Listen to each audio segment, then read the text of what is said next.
This is still an active scene out here, but you can see behind me there are roughly about 100 people that have been on buses over the last few hours just to stay warm that had to be cleared from the area where the suspicious package was found in the parking lot. This is not a concern in terms of ice, but at the other end, this is why we had to stop.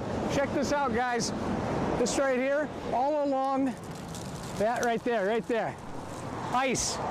Entirely. These branches goes all the way down here 95 north. Again, right now we're about 25 miles into Georgia. And Frisco's News reporter Nick Perot spoke with JSO. He joins us from the news, and very interesting, Nick.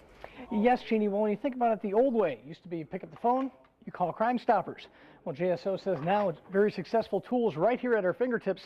That, of course, is social media, Twitter and Facebook. It's being very successful for the department.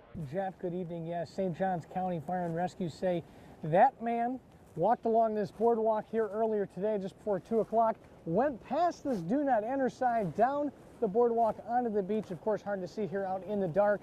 But once he went through there past the do not enter sign, he decided to dig a trench. He then decided to sit in it. Now, the issue obviously with this out here now is that this sand is extremely soft. So think of it almost like quicksand. Of course, you go to step into it, let alone sit down in it, it's going to cave in on you. It's during business hours here at the Jacksonville Landing, but there's hardly anyone here. Some restaurants like this, with their bar stools already up and the doors closed, resulting in very little foot traffic or high-quality shops that are open. Definitely not something you'd expect from a place this big. JSO says the problem is people are still getting out of their car, leaving the keys even in the ignition, making them once again have to remind people, regardless of how fast they may be in and out of the car, as always, take your keys with you and lock your car. The question is, why not? This is a 7-year-old boy that won't see his 8th birthday, won't go to high school prom, or get married. So why aren't people talking? Are they scared? Lack of trust with the police department? Or are they fearful of retaliation? Right now I'm standing actually to the back entrance of Arden's Express Cafe. So why am I here? Well, Keith Martin actually pulled up to this back entrance earlier this morning.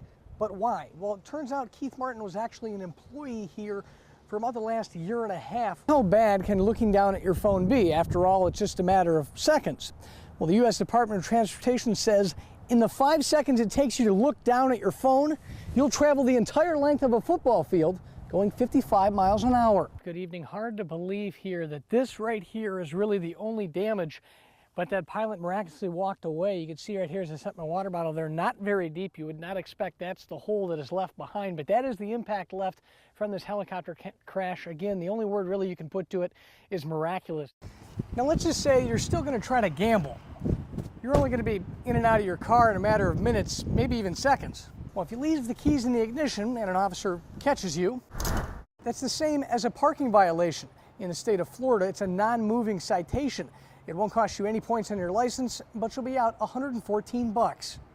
This has been an issue. You can see right now the road's back open, but still plenty of trees that have fallen down here. Again, concern, plenty of ice. I keep hearing plenty of rattles behind me.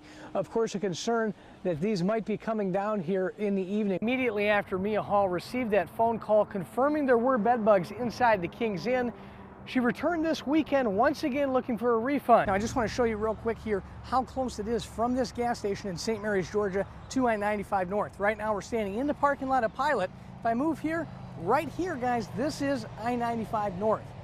Again, Columbia County Sheriff's Office believe the two are headed north.